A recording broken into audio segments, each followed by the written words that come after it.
Good evening everyone welcome back to your own channel Scientia. ਜਿਵੇਂ ਕਿ ਤੁਸੀਂ ਜਾਣਦੇ ਹੋ ਆਪਾਂ ਆਪਣੇ ਚੈਨਲ ਤੇ ਸਾਇੰਸ ਦੀ ਪ੍ਰੀਪਰੇਸ਼ਨ ਕਰ ਰਹੇ ਹਾਂ ਕੰਪੀਟੀਟਿਵ ਐਗਜ਼ਾਮਸ ਦੇ ਲਈ। ਉਹ ਪੀਟੈਟ ਹੋਵੇ, ਸੀਟੈਟ ਹੋਵੇ ਜਾਂ ਤੁਹਾਡਾ ਐਨਟੀਟੀ ਦਾ ਐਗਜ਼ਾਮ ਹੋਵੇ, ਈਵਨ ਮਾਸਟਰ ਕੈਡਰ ਦੇ ਲਈ।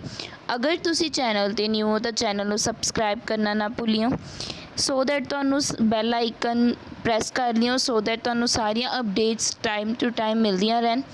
ਠੀਕ ਹੈ ਜੀ। ਅੱਜ ਆਪਾਂ ਜੋ ਫਿਜ਼ਿਕਸ ਦੀ ਸੀਰੀਜ਼ ਸਟਾਰਟ ਕੀਤੀ ਹੈ ਉਸ ਨੂੰ ਕੰਟੀਨਿਊ ਕਰਾਂਗੇ, ਜੋ ਤੁਹਾਡੇ ਮਾਸਟਰ ਕੈਰੀਅਰ ਐਗਜ਼ਾਮ ਦੇ ਲਈ ਮੋਸਟ ਇੰਪੋਰਟੈਂਟ ਰਹੇਗੀ। ਕਲੀਅਰ। ਅੱਜ ਆਪਾਂ ਗੱਲ ਕਰਾਂਗੇ ਸਟੈਟਿਸਟੀਕਲ ਫਿਜ਼ਿਕਸ ਦਾ। ਪਾਰਟ 5th ਹੋਏਗਾ। ਫਸਟ 4 ਪਾਰਟ ਆਪਾਂ ਕੰਪਲੀਟ ਕਰ ਚੁੱਕੇ ਹਾਂ ਐਂਡ ਆਈ ਹੋਪ ਤੁਸੀਂ ਵੀ ਕੰਪਲੀਟ ਕਰ ਲਏ। ਅੱਜ ਦਾ ਜੋ ਪਾਰਟ ਹੈ ਉਹ ਸਟੈਟਿਸਟੀਕਲ ਫਿਜ਼ਿਕਸ ਦਾ ਲਾਸਟ ਪਾਰਟ ਹੋਏਗਾ। ਮੀਨਸ ਅੱਜ ਆਪਾਂ ਕੀ ਕਰ ਦਾਂਗੇ, ਕੰਪਲੀਟ ਕਰ ਦਾਂਗੇ ਇਸ ਨੂੰ, ਫਿਰ ਆਪਾਂ MCQs ਨੂੰ ਡਿਸਕਸ ਕਰਾਂਗੇ। ਕਲੀਅਰ। ਸਟਾਰਟ ਕਰਦੇ ਹਾਂ। ਸਭ ਤੋਂ ਪਹਿਲਾਂ ਅਗਰ ਮੈਂ ਗੱਲ ਕਰਾਂ, ਲਾਸਟ ਜੋ ਆਪਾਂ ਟੌਪਿਕ ਕੀਤਾ ਸੀ ਆਪਾਂ ਨੇ ਮੈਕਸਵੈਲ, ਬੋਲਸਮੈਨ, ਬੋਸ-ਆਈਨਸਟਾਈਨ ਤੇ ਫਰਮੀ ਡਾਇਰੈਕ ਸਟੈਟਿਸਟਿਕਸ। ਇਸ ਨੂੰ ਕੀ ਹੈ, ਇਹਨਾਂ ਦੀਆਂ ਡੈਰੀਵੇਸ਼ਨਸ ਦੇਖੀਆਂ ਸੀ। ਇਹਨਾਂ ਨੂੰ ਕੀ ਹੈ, ਜੋ ਇਹਨਾਂ ਦੇ ਕੀ ਹੈ ਫਾਰਮੂਲਾਜ਼ ਸੀ ਉਹਨਾਂ ਨੂੰ ਡਿਸਕਸ ਕੀਤਾ ਸੀ। ਕਲੀਅਰ। ਅੱਜ ਆਪਾਂ ਅੱਗੇ ਕਰਦੇ ਹਾਂ। ਅੱਗੇ ਦੇਖੋ ਆਪਣੇ ਕੋਲ ਕੁਝ ਥਿਊਰੀਜ਼ ਹੈ। ਸਭ ਤੋਂ ਪਹਿਲਾਂ ਕੀ ਹੈ, black body radiation. Black body radiation. Black body radiation ਦਾ ਦੇਖੋ ਕੀ ਮਤਲਬ ਹੈ, ਇਸ ਦੇ ਵਿੱਚ ਕੀ ਆ ਜਾਂਦਾ ਹੈ। ਦੇਖੋ ਇਹਦੇ ਵਿੱਚ ਇੱਕ ਕੋਈ ਵੀ ਬੋਡੀ ਹੈ, ਅ ਬੋਡੀ ਜੋ ਕੀ ਕਰਦੀ ਹੈ, ਅਬਜ਼ੋਰਬ ਕਰਦੀ ਹੈ ਸਾਰੀ ਰੇਡੀਏਸ਼ਨਸ ਨੂੰ, ਅਬਜ਼ੋਰਬ ਕਰਦੀ ਹੈ ਸਾਰੀ ਰੇਡੀਏਸ਼ਨਸ ਨੂੰ ਜੋ ਉਹਦੇ ਤੇ ਕੀ ਕਰ ਰਹੀਆਂ ਨੇ, ਫਾਲ ਕਰ ਰਹੀਆਂ ਨੇ, ਜੋ ਉਸ 'ਤੇ ਪੈ ਰਹੀਆਂ ਨੇ, ਗਿਰ ਰਹੀਆਂ ਨੇ। ਕਲੀਅਰ। ਤਾਂ ਉਸ ਨੂੰ ਆਪਾਂ ਕੀ ਕਹਿ ਦਿੰਦੇ ਹਾਂ, ਪਰਫੈਕਟਲੀ ਬਲੈਕ ਬੋਡੀ। ਕੀ ਕਹਿ ਦਿੰਦੇ ਹਾਂ, ਪਰਫੈਕਟਲੀ ਬਲੈਕ ਬੋਡੀ। ਕਲੀਅਰ। ਕੀ ਕਹਿ ਦਿੰਦੇ ਹਾਂ, ਬਲੈਕ ਬੋਡੀ। ਜਿਵੇਂ ਦੇਖੋ ਹੁਣ ਇਹ ਨਾ ਨੋਰਮਲ ਜਿਹਾ ਕਲਰ, ਨੋਰਮਲ ਜਿਹੀ ਗੱਲ ਹੈ। ਆਪਾਂ ਨਾ ਗਰਮੀਆਂ ਦੇ ਵਿੱਚ, ਸਮਰਸ ਦੇ ਵਿੱਚ ਨਾ ਬਲੈਕ ਕਲਰ ਨਹੀਂ ਵੀਅਰ ਕਰਦੇ। ਸਮਰ ਦੇ ਵਿੱਚ ਕੀ ਹੈ, ਗਰਮੀਆਂ ਦੇ ਵਿੱਚ ਬਲੈਕ ਕਲਰ ਨਾ ਵੀਅਰ ਨਹੀਂ ਕਰਦੇ। ਕਿਉਂ ਨਹੀਂ ਕਰਦੇ? ਕਿਉਂਕਿ ਜੋ ਆਪਣਾ ਜੋ ਕੱਪੜੇ ਦਾ ਜਾਂ ਬਲੈਕ ਕਲਰ ਹੈ ਉਹ ਕੀ ਕਰਦਾ, ਸਨਲਾਈਟ ਨੂੰ ਅਬਜ਼ੋਰਬ ਕਰਦਾ। ਜਦੋਂ ਉਹ ਸਨਲਾਈਟ ਨੂੰ ਅਬਜ਼ੋਰਬ ਕਰਦਾ ਤਾਂ ਆਪਾਂ ਨੂੰ ਗਰਮੀ ਜ਼ਿਆਦਾ ਫੀਲ ਹੁੰਦੀ ਹੈ। ਇਸ ਲਈ ਆਪਾਂ ਸਮਰਸ ਦੇ ਵਿੱਚ ਕੀ ਹੈ, ਬਲੈਕ ਕਲਰ ਨਹੀਂ ਪਾਉਂਦੇ ਹੈਗੇ। ਠੀਕ ਹੈ ਜੀ। ਤਾਂ ਅਗਰ ਆਪਾਂ ਇਸ ਦੀ ਗੱਲ ਕਰੀਏ, ਅਗਰ ਮੈਂ ਇਸ ਦੀ ਗੱਲ ਕਰਾਂ, black body radiation same case ਹੈ। ਇਹਦੇ ਵਿੱਚ ਕੋਈ ਵੀ ਬੋਡੀ ਹੈ ਜੋ ਕੀ ਕਰਦੀ ਹੈ, ਅਬਜ਼ੋਰਬ ਕਰ ਲੈਂਦੀ ਹੈ ਰੇਡੀਏਸ਼ਨਸ ਨੂੰ ਜੋ ਉਸ ਦੇ ਉੱਪਰ ਕੀ ਕਰ ਰਹੀ ਹੈ, ਫਾਲ ਕਰ ਰਹੀਆਂ ਨੇ। ਕਲੀਅਰ। ਤਾਂ ਅਬਜ਼ੋਰਬਟਿਵ ਪਾਵਰ ਪਰਫੈਕਟਲੀ ਬਲੈਕ ਬੋਡੀ ਦਾ ਕਿੰਨਾ ਹੁੰਦਾ, 1। ਕਿੰਨਾ ਹੁੰਦਾ, 1 ਹੁੰਦਾ, ਕਿਉਂਕਿ ਉਹ ਸਾਰਾ ਕੁਛ ਕੀ ਹੈ, ਸਾਰੀ ਰੇਡੀਏਸ਼ਨਸ ਨੂੰ ਕੀ ਕਰ ਲੈਂਦੀ ਹੈ, ਅਬਜ਼ੋਰਬ ਕਰ ਲੈਂਦੀ ਹੈ। ਇਹੀ ਤੁਹਾਡੇ ਕੋਲ ਕੀ ਹੈ ਟੌਪਿਕ ਸੀਗਾ ਕਿਸ ਦਾ, ਬਲੈਕ ਬੋਡੀ ਰੇਡੀਏਸ਼ਨਸ। ਇਹ ਤੁਹਾਡੇ ਸਿਲੇਬਸ ਦੇ ਵਿੱਚ ਕੀ ਹੈ, ਮੈਂਸ਼ਨ ਕੀਤਾ ਹੋਇਆ। ਠੀਕ ਹੈ ਜੀ। ਤਾਂ ਐਵੇਂ ਦੀ ਅਗਰ ਆਪਾਂ ਗੱਲ ਕਰੀਏ, ਵੈਸੇ ਤਾਂ ਐਵੇਂ ਦੀ ਕੋਈ ਵੀ ਬੋਡੀ ਨਹੀਂ ਹੈਗੀ, ਅਗਰ ਪ੍ਰੈਕਟੀਕਲੀ ਦੇਖਿਆ ਜਾਵੇ ਤਾਂ ਐਵੇਂ ਦੀ ਕੋਈ ਵੀ ਬੋਡੀ ਨਹੀਂ ਹੈਗੀ ਜੋ ਫੁੱਲੀ ਕੀ ਹੈ, ਸਾਰੀਆਂ ਰੇਡੀਏਸ਼ਨਸ ਨੂੰ ਅਬਜ਼ੋਰਬ ਕਰ ਲੇ, ਜਾਂ ਕੰਪਲੀਟਲੀ ਅਗਰ ਆਪਾਂ ਕਹੀਏ ਕਿ ਜਿੰਨੀਆਂ ਵੀ ਆਉਣ ਵੀ ਉਹਨਾਂ ਨੂੰ ਅਬਜ਼ੋਰਬ ਕਰੀ ਜਾਵੇ। ਰੇਅਰ ਹੈ ਕੋਈ, ਮਤਲਬ 1 ਨਹੀਂ ਹੋਊਗੀ, 0.97 ਤੱਕ ਹੋ ਸਕਦੀ ਹੈ। ਠੀਕ ਹੈ ਜੀ। ਤਾਂ ਅਪਰੋਕਸੀਮੇਟਲੀ ਆਪਾਂ 1 ਲੈ ਲੈਂਦੇ ਹਾਂ। ਤਾਂ ਹਜੇ ਤੱਕ ਇੱਦਾਂ ਦੀ ਪ੍ਰੈਕਟੀਕਲੀ ਕੋਈ ਵੀ ਬੋਡੀ ਨਹੀਂ ਹੈ ਜਿਹਦਾ ਅਬਜ਼ੋਰਬਟਿਵ ਪਾਵਰ ਕੀ ਹੋਵੇ, 1 ਹੋ ਜੇ। ਕਲੀਅਰ। ਅਤੇ ਅਗਰ ਮੈਂ ਗੱਲ ਕਰਾਂ, ਸਭ ਤੋਂ ਪਹਿਲਾਂ ਜਦੋਂ ਇਹਨੂੰ ਦੱਸਿਆ ਗਿਆ ਸੀਗਾ ਬਲੈਕ ਬੋਡੀ ਰੇਡੀਏਸ਼ਨਸ ਦੇ ਬਾਰੇ, ਤਾਂ ਉਹਨਾਂ ਨੇ ਕੀ ਕਿਹਾ ਸੀ, ਜੋ ਬਲੈਕ ਬੋਡੀ ਹੈ ਉਹ ਕੀ ਹੈ, ਅੰਦਰੋਂ ਕੀ ਹੋਊਗੀ, ਹੋਲੋ ਹੋਊਗੀ। ਕੋਈ ਵੀ ਬੋਡੀ ਹੈ ਜੋ ਅੰਦਰੋਂ ਖਾਲੀ ਹੋਏਗੀ ਅਤੇ ਉਸਦੀ ਕੀ ਹੋਊਗੀ, ਜੋ ਵਾਲ ਹੋਊਗੀ, ਡਬਲ ਸਫੀਅਰ। ਅਗਰ ਮੈਂ ਗੱਲ ਦੱਸਾਂ ਇਸ ਤਰ੍ਹਾਂ ਨਾਲ,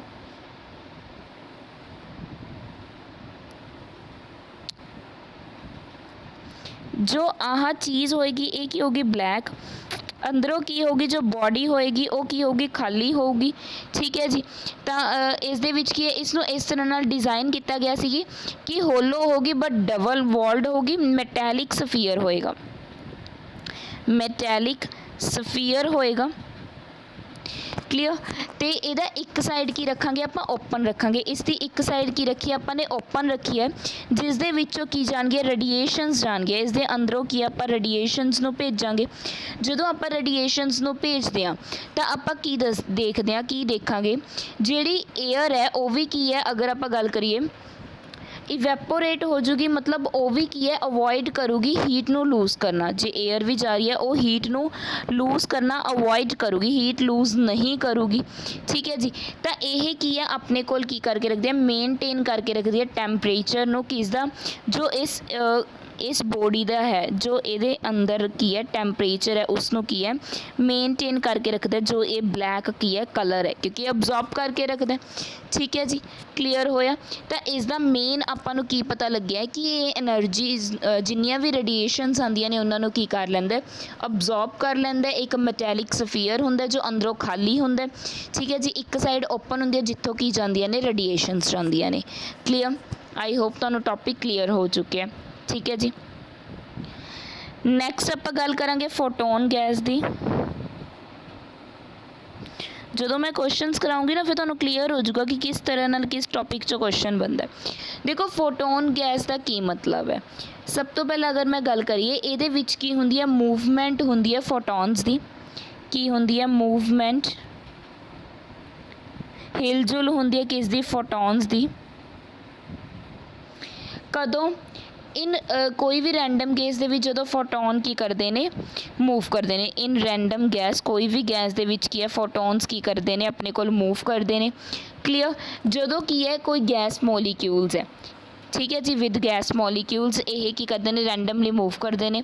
according to Planck's quantum theory, जो प्लैंक दी क्वांटम थ्योरी है उस दे अकॉर्डिंग जो एनर्जी ऑफ रेडिएशनस हुंदी है, एनर्जी ऑफ रेडिएशनस होंदी है, वो की होंदी है क्वांटाइज्ड होंदी है, क्वांटाइज्ड होंदी है। क्लीयर। तो जो क्वांटा ऑफ एनर्जी है फोटोन किनू कहते हैं, जो अपने कोल की है क्वांटा ऑफ लाइट एनर्जी है। ठीक है जी, उसनू की कह दें आप, जो मीनस लाइट तो बनी होवे, क्वांटा ऑफ एनर्जी नू की कह दें आप, फोटोन कह दें। क्वांटा ऑफ एनर्जी नू आपां की कह दिंदे आ, फोटोन कह दिंदे आ। ठीक है जी। तो जो मूवमेंट हुंदी है फोटोन्स दी इन रैंडम, मतलब एवं घूमी जाते हैं, इधर जा रहा उधर जा रहा, रैंडमली मूव करते हैं किसी भी गैस दे विच, उसनू आपां की कह दिंदे आ, फोटोन गैस कह दिंदे आ। जो रेडिएशनस ने इनसाइड द इनक्लोजर्स, देखो ये मैं दोबारा दसदी हाँ, तो यह की कहना चाहते हैं, photons the movement, movement of photon किसी भी रैंडमली जो मूव करते हैं किसी भी गैस के अंदर, कोई भी गैस के अंदर की है जो फोटोन्स रैंडमली मूव करते हैं, तो देयर फॉर जिहड़ियां रेडिएशनस ने उस बॉक्स के इनसाइड जो रेडिएशनस प्रेजेंट है, जो जस्ट अ सेकेंड, जो रेडिएशनस प्रेजेंट हैं इनसाइड इनक्लोजर, उसनों आपां की कह दिंदे आ, फोटोन गैस कह दिंदे आ। क्लीयर, ठीक है जी। इस दे विच एक तां गल ध्यान दे विच रखियो, जिन्ने भी आपां पार्टिकल्स लै रहे हैं या आपां क्वांटा लै रहे हैं, पार्टिकल्स लै रहे हैं या क्वांटा ऑफ फोटोन गैस लै रहे हैं, वो अपने कोल की हुंदे ने, इनडिस्टिंगेशेबल हुंदे ने, इनडिस्टिंगेशेबल हुंदे आ। ठीक है जी, जिन्हां आपां अलग नहीं कर सकते, सेम लैने आ। इन्हां दी जिहड़ी स्पिन हुंदी है वो कितनी हुंदी है, 1, स्पिन कितनी हुंदी है, 1 हुंदी है। क्लीयर, ये पॉइंट्स तुसी की करोगे ध्यान दे विच रखोगे, स्पिन 1 हुंदी है, इंटैग्रल स्पिन हुंदी है, इनडिस्टिंगेशेबल पार्टिकल्स हुंदे ने। क्लीयर, ये चीज़ां ध्यान दे विच रखनियां। एक होर यह की है, बोस आइनस्टाइन स्टैटिस्टिक्स नूं की करदी है, सैटिस्फाई करदी है, मतलब वो जिन्नियां भी उहदियां असम्पशनस ने उसनों की करदी है, सैटिस्फाई करदी है। ये चीज़ ध्यान दे विच रखियो। ठीक है जी।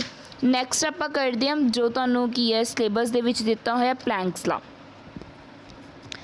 Planks law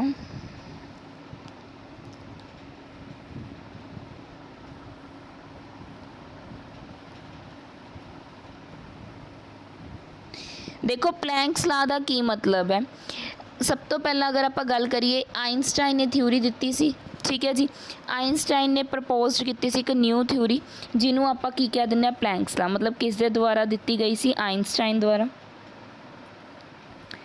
clear. ਉਸ ਤੋਂ ਬਾਅਦ ਅਗਰ ਮੈਂ ਗੱਲ ਕਰਾਂ ਇਹ ਕਿਹਨੂੰ ਸੈਟਿਸਫਾਈ ਕਰਦੀ ਸੀ, ਕਿਸਦੀ ਫਾਰਮ ਸੀਗੀ, ਬੋਸ ਆਈਨਸਟਾਈਨ ਸਟੈਟਿਸਟਿਕਸ ਦੀ ਕੀ ਸੀ ਫਾਰਮ ਸੀ ਇਹ, ਕਲੀਅਰ। ਬੋਸ ਆਈਨਸਟਾਈਨ ਸਟੈਟਿਸਟਿਕਸ ਦੀ ਕੀ ਸੀ ਇਹ ਫਾਰਮ ਸੀ। ਇਸ ਦੇ ਵਿੱਚ ਦੇਖੋ ਕੀ ਸੀ, ਦੇਖੋ ਇਹਦੇ ਵਿੱਚ ਅਗਰ ਆਪਾਂ ਗੱਲ ਕਰੀਏ ਸਿੱਧਾ ਆਪਾਂ ਫਾਰਮੂਲਾ ਕਰਦੇ ਹਾਂ, ਕਿਉਂਕਿ ਇਹਦੇ ਵਿੱਚ ਆਪਾਂ ਨੂੰ ਐਗਜ਼ਾਮ ਦੇ ਵਿੱਚ ਕੀ ਡੈਰੀਵੇਸ਼ਨਸ ਨਹੀਂ ਆਉਣੀਆਂ, ਤਾਂ ਸਿੱਧਾ ਫਾਰਮੂਲਾ ਦੇਖਾਂਗੇ। ਈ ਨਿਊ ਡੀ ਨਿਊ ਕਿਸ ਦੇ ਇਕੁਅਲ ਹੈ ਆਪਣੇ ਕੋਲ 8 pi h upon c cube, nu cube d nu upon ਕੀ ਆ ਜਾਊਗਾ e h nu by k T -1, clear. ਇਹ ਆ ਜਾਊਗਾ। ਦੇਖੋ ਇਹਦੇ ਵਿੱਚ ਕੀ ਦੱਸਿਆ एनर्जी डेंसिटी है जो मतलब एनर्जी डेंसिटी दसी हुई है energy per unit volume. Energy density की होगी एनर्जी डेंसिटी किस दे इक्वल होगी energy per unit volume, energy per unit volume किन्ने वॉल्यूम दे विच की है अपने कोल की है एनर्जी गिवन है उसनों एनर्जी डेंसिटी कहते हैं, ठीक है जी। तो अपने कोल ई न्यू डी न्यू इस दे इक्वल आऊगी। बहुत वड्डी डेरीवेशन है, उसनों करन दी बिल्कुल भी ज़रूरत नहीं है। हुण देखो अपने कोल न्यू किस दे इक्वल हुंदा है सी बाय लैमडा दे। लैमडा की हुंदी अपनी वेवलैंथ हुंदी है। ये तो आप कदों तो करते आ रहे हैं ना प्लैंक्स ला नूं, अगर आप इन टर्म्स ऑफ वेवलैंथ देखना हो तो मैं करवा रही हूँ। तो इसनों की करूँगी मैं डेरीवेटिव कर दूँगी डी न्यू कितना गया -c by lambda square d lambda with respect to lambda मैं डेरीवेट करता। तो प्लैंक्स ला देखो फॉर एनर्जी डेंसिटी जो कोरसपोंड करूँगा लैमडा नूं, क्लियर, वेवलैंथ नूं, इंटरवल की होगा lambda two lambda plus D lambda तक, क्लियर। तो ये जो आप वैल्यू नूं सबसीट्यूट कर देंगे तो अपने कोल ई लैमडा डी लैमडा किस दे इक्वल आ जो 8 pi h upon c cube into सी क्यूब, क्योंकि इत्थे न्यू सीगा तो मैं न्यू की वैल्यू पुट कर रही हूँ, न्यू क्यूब सीगा उहदी जगह ते की आ गया c cube by lambda cube नाल की आ जाऊगा इंटू 1 बाय ई दी power h c by lambda k T नाल की आ जाऊगा -1, क्लियर। नाल इत्थे आपां एक बार होर अगर आप गल करिए वैल्यूज़ नूं पुट करन दी तो इत्थे की है डी न्यू दी वैल्यू पुट हो जूगी डी लैमडा दी फॉर्म दे विच की पुट होगी अपने कोल c by lambda square d lambda, clear. Values नूं पुट करता। हुण देखो अगर आप गल करिए इस दे विचों की है नैगेटिव साइन नूं आपां की करांगे, सॉरी इत्थे नहीं, जो इसदा नैगेटिव साइन सीगा उहनूं आपां की करता छोड़ता, जो किस दे विच लिया गया सी आपां मतलब इहदे विच जो जदों आपां डेरीवेशन करते हैं डेरीवेटिव करदे इत्थे नैगेटिव साइन भी आंदा ना की बनदा हुंदा -1 bye lambda square d lambda. तो इसनूं आपां की कर देंगे जो नैगेटिव साइन है उसनूं मैं इत्थे छोड़ता सीगा, clear.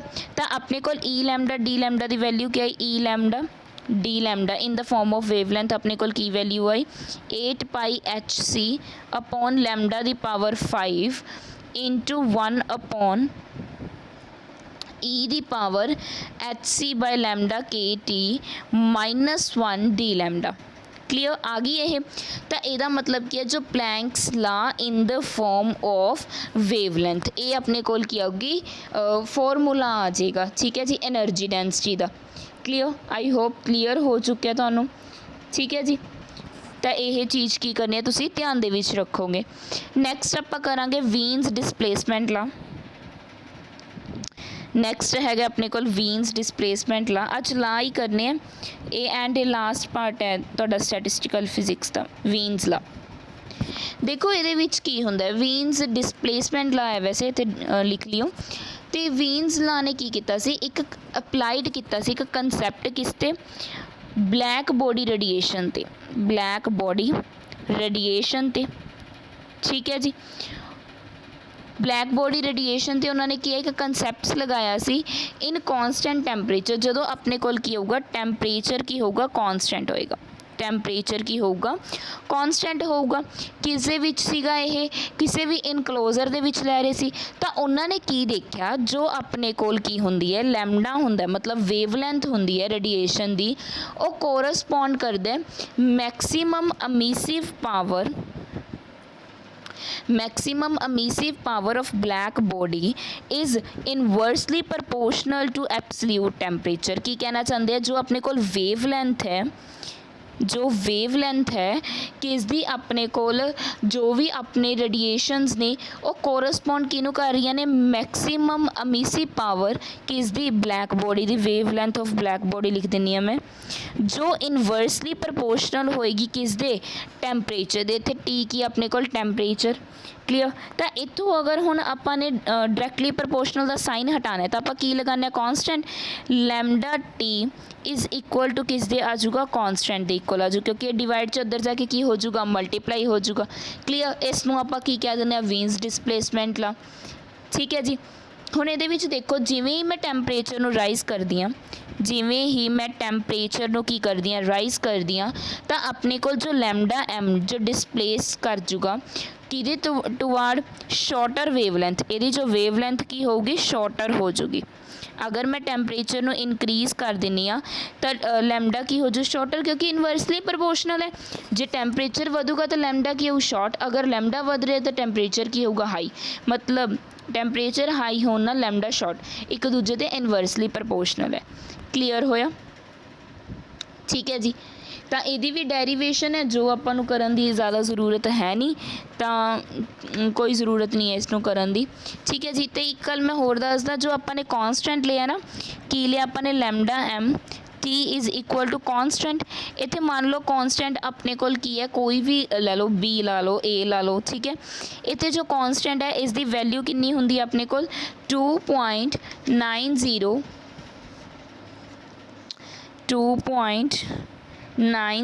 into 10⁻³ metre Kelvin. Clear. ਇਹ ਆਪਣੇ ਕੋਲ ਕੀ ਹੈ, ਇਸ ਦੀ ਵੈਲਿਊ ਹੈ ਕੌਨਸਟੈਂਟ ਦੀ। ਠੀਕ ਹੈ ਜੀ। ਇਹ ਧਿਆਨ ਦੇ ਵਿੱਚ ਰੱਖਿਓ। ਆਈ ਹੋਪ ਤੁਹਾਨੂੰ ਇਹ ਕਲੀਅਰ ਹੋ ਚੁੱਕਿਆ। ਨੈਕਸਟ ਆਪਾਂ ਗੱਲ ਕਰਾਂਗੇ ਨੈਕਸਟ ਲਾ ਦੀ। ਨੈਕਸਟ ਲਾਸਟ ਲਾ ਦੇਖੋ ਆਪਣਾ ਕੀ ਦਿੱਤਾ ਹੋਇਆ, ਸਟੀਫਨਸ ਲਾ। ਸਿਲੇਬਸ ਦੇ ਅਕੋਰਡਿੰਗ ਕਰਾਂਗੇ ਆਪਾਂ, ਕੋਈ ਵੀ ਚੀਜ਼ ਐਵੇਂ ਨਹੀਂ ਕਰਦੇ ਵੀ ਜੋ ਆਊਟ ਆਫ ਸਿਲੇਬਸ ਹੋ। ਤੁਸੀਂ ਸਿਲੇਬਸ ਚੈੱਕ ਕਰ ਸਕਦੇ ਹੋ। ਸਟੀਫਨਸ ਲਾ ਦੇਖੋ, ਸਟੀਫਨਸ ਲਾ ਕੀ ਕਹਿੰਦਾ ਸੀ, ਸਟੀਫਨਸ ਲਾ ਨੇ ਸਟੇਟ ਕੀਤਾ ਕਿ amount of energy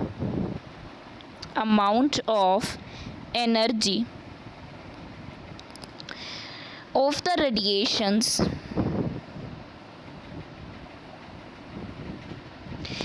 emitted from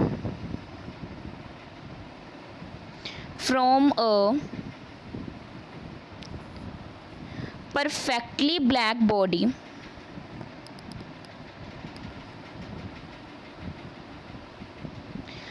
per second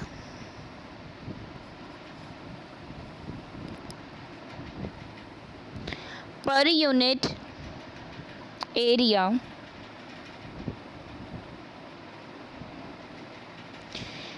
is directly proportional to 4th power of absolute temperature। ठीक है जी। स्टीफन ला की कहता है अमाउंट ऑफ एनर्जी जो रेडिएशनस तो आ रही है, जो परफेक्टली बॉडी तो वो की कर रहे हैं, अमिट हो रही है, ब्लैक बॉडी तो अमिशन हो रही है रेडिएशनस दी, उन्होंने जो एनर्जी है वो की होएगी, डायरैक्टली प्रपोर्शनल होएगी किस दे, टैंपरेचर टी दी पावर 4 दे। ठीक है जी। एब्सोल्यूट टैंपरेचर टी दी पावर 4 दे की होगी, डायरैक्टली प्रपोर्शनल। इसनों की कहा जाता है, स्टीफनस ला कहा जाता है। क्लीयर होया। इसका भी देखो फॉर्मूला देख रहे हैं जो आपा ने कित्थों लिया, जो आपा ने की किया सी, प्लैंक्स ला किया सी ना, प्लैंक्स ला दी वैल्यू लिखांगे पहला ई न्यू डी न्यू किस दे equal c 8 pi h upon c cube nu cube 1 upon e दी power h nu by k T -1 d nu. Clear. ਇਹ ਸੀ ਆਪਣੇ ਕੋਲ। ਜਦੋਂ ਹੁਣ ਆਪਾਂ ਇਸ ਨੂੰ ਕੀ ਕਰਾਂਗੇ, ਸੋਲਵ ਕਰਾਂਗੇ। ਸੋਲਵ ਕਰਕੇ ਆਪਣੇ ਕੋਲ ਐਟ ਦ ਐਂਡ ਜੋ ਰਿਜ਼ਲਟ ਆਊਗਾ ਆਪਾਂ ਸਿਰਫ ਉਹੀ ਕਰਨਾ ਹੈ। ਕੀ ਆਏਗਾ ਆਪਣੇ ਕੋਲ, ਈ ਦੀ ਵੈਲਿਊ ਸਮੋਲ ਈ ਡਾਇਰੈਕਟਲੀ ਪ੍ਰਪੋਰਸ਼ਨਲ ਹੋ ਜਾਊਗਾ ਟੀ ਦੀ ਪਾਵਰ 4 ਦੇ। ਤਾਂ ਇਸ ਨੂੰ ਕੀ ਲਿਖਿਆ ਜਾਂਦਾ ਹੈ, E इज़ इक्वल टू, ਹੁਣ ਡਾਇਰੈਕਟਲੀ ਪ੍ਰਪੋਰਸ਼ਨਲ ਹਟਾ ਕੇ ਕਾਂਸਟੈਂਟ ਲੱਗ ਗਿਆ ਆਪਣਾ, ਠੀਕ ਹੈ ਜੀ, ਟੀ ਦੀ ਪਾਵਰ 4। ਆਹ ਕੀ ਆਪਣੇ ਕੋਲ ਸਟੀਫਨਸ ਲਾ ਹੈ, ਤਾਂ ਇਸ ਦੇ ਵਿੱਚ ਕੀ ਦੱਸਿਆ ਗਿਆ ਸੀਗਾ, ਤਾਂ ਇਹ ਜੋ ਆਪਣੇ ਕੋਲ E ਹੈ ਉਹ ਕੀ ਆਪਣੇ ਕੋਲ ਰੇਡੀਏਸ਼ਨ ਜੋ ਆਪਣੇ ਕੋਲ ਸਮੋਲ E ਹੈ ਇਸ ਦੇ ਵਿੱਚ ਕੀ ਹੈ ਇਸ ਤਰ੍ਹਾਂ, ਜੋ ਸਮੋਲ E ਹੈ ਆਪਣੇ ਕੋਲ ਇਹ ਕੀ ਆਪਣੇ ਕੋਲ ਰੇਡੀਏਸ਼ਨ ਫਲਕਸ ਪਰ ਯੂਨਿਟ ਏਰੀਆ, ਪਰ ਯੂਨਿਟ ਏਰੀਆ ਜੋ ਆਪਣੇ ਕੋਲ ਕੀ ਹੋਊਗਾ ਰੇਡੀਏਸ਼ਨ ਫਲਕਸ ਹੋਊਗਾ, ਉਸ ਨੂੰ ਆਪਾਂ ਸਮੋਲ E ਨਾਲ ਲਿਖਿਆ, ਜੋ ਡਾਇਰੈਕਟਲੀ ਪ੍ਰਪੋਰਸ਼ਨਲ ਕਿਸ ਦੇ ਐਨਰਜੀ ਡੈਂਸਿਟੀ ਦੇ, ਠੀਕ ਹੈ ਜੀ, ਤੇ ਕਿਸ ਦੇ ਟੈਂਪਰੇਚਰ ਦੀ, ਐਬਸੋਲਿਊਟ ਟੈਂਪਰੇਚਰ ਦੀ ਪਾਵਰ 4 ਦੇ ਇਕੁਅਲ ਹੈ। ਕਲੀਅਰ, ਵਿਦ ਜੋ ਆਪਣੇ ਕੋਲ ਆਹ ਕੀ ਆਪਣੇ ਕੋਲ ਸਿਗਮਾ ਲਗਾ ਲਓ, ਕੀ ਹੈ ਆਪਣੇ ਕੋਲ ਕਾਂਸਟੈਂਟ ਹੈ। ਇਸ ਦੀ ਵੈਲਿਊ ਵੀ ਇੰਪੋਰਟੈਂਟ ਹੈ, ਧਿਆਨ ਦੇ ਵਿੱਚ ਰੱਖਿਓ ਕਿੰਨੀ ਵੈਲਿਊ ਹੁੰਦੀ ਹੈ ਆਪਣੇ ਕੋਲ 5.6697 into 10 raised to power -8 Webber ਪਰ ਮੀਟਰ ਪਰ ਕੈਲਵਿਨ। ਇਹ ਆਪਣੇ ਕੋਲ ਕੀ ਹੈ ਕਾਂਸਟੈਂਟ ਦੀ ਵੈਲਿਊ ਹੈ, ਇਹ ਧਿਆਨ ਦੇ ਵਿੱਚ ਰੱਖਿਓ, ਠੀਕ ਹੈ ਜੀ। ਇਸ ਦੇ ਨਾਲ ਤੁਹਾਡਾ ਸਿਲੇਬਸ ਕੀ ਹੋ ਗਿਆ, ਕੰਪਲੀਟ ਹੋ ਗਿਆ। ਇੱਕ ਇਹਨਾਂ ਨੇ ਐਂਡ 'ਤੇ ਨਾ ਕੰਪੈਰੀਜ਼ਨ ਕਿਹਾ ਹੋਇਆ ਸਿਲੇਬਸ ਦੇ ਵਿੱਚ, ਤਿੰਨਾਂ ਦਾ ਕੰਪੈਰੀਜ਼ਨ ਕਰੋ, ਬੋਸ ਆਈਨਸਟਾਈਨ ਅਤੇ ਫਰਮੀ ਡਾਇਰਕ ਐਂਡ ਮੈਕਸਵੈਲ ਦਾ। ਉਹ ਮੈਨੇ ਕੀ ਹੈ ਸਟਾਰਟਿੰਗ ਦੇ ਵਿੱਚ ਤੁਹਾਨੂੰ ਕਰਵਾਤੇ ਸੀਗੇ, ਅਗਰ ਧਿਆਨ ਦੇ ਵਿੱਚ ਹੋਵੇ, ਅਗਰ ਨਹੀਂ ਧਿਆਨ ਦੇ ਵਿੱਚ ਤਾਂ ਤੁਸੀਂ ਵੀਡੀਓ ਦੇਖ ਲਿਓ। ਮੈਨੇ ਤਿੰਨੋਂ ਕੰਪੈਰੀਜ਼ਨ ਕਰਵਾਏ ਸੀਗੇ, ਠੀਕ ਹੈ ਜੀ। ਅਤੇ ਅੱਜ ਦੇ ਲਈ ਇਹ ਆਪਣੀ ਯੂਨਿਟ ਵੀ ਕੰਪਲੀਟ ਹੋ ਗਈ, ਅਤੇ ਅੱਜ ਇੰਨਾ ਹੀ ਕਰਦੇ ਹਾਂ। ਅਗਰ ਵੀਡੀਓ ਵਧੀਆ ਲੱਗੀ ਹੋਵੇ ਤਾਂ ਫੀਡਬੈਕ ਦੇਣਾ ਨਾ ਭੁੱਲਿਓ, ਲਾਈਕ ਕਰਿਓ ਵੀਡੀਓ ਨੂੰ, ਸ਼ੇਅਰ ਕਰਿਓ ਆਪਣੇ ਫਰੈਂਡਸ ਦੇ ਨਾਲ, ਠੀਕ ਹੈ ਜੀ। ਚੈਨਲ 'ਤੇ ਨਿਊ ਹੋ ਤਾਂ ਚੈਨਲ ਨੂੰ ਸਬਸਕ੍ਰਾਈਬ ਕਰਨਾ ਨਾ ਭੁੱਲਿਓ ਪਲੀਜ਼, ਬੈਲ ਆਈਕਨ ਨੂੰ ਵੀ ਪ੍ਰੈਸ ਕਰ ਲਿਓ। ਟੈਲੀਗ੍ਰਾਮ ਗਰੁੱਪ ਨੂੰ ਵੀ ਜੁਆਇਨ ਕਰ ਲਓ ਅਗਰ ਹਜੇ ਤੱਕ ਤੁਸੀਂ ਟੈਲੀਗ੍ਰਾਮ ਗਰੁੱਪ ਨੂੰ ਜੁਆਇਨ ਨਹੀਂ ਕੀਤਾ। Thank you so much, please channel ਨੂੰ ਸਪੋਰਟ ਦਿਓ।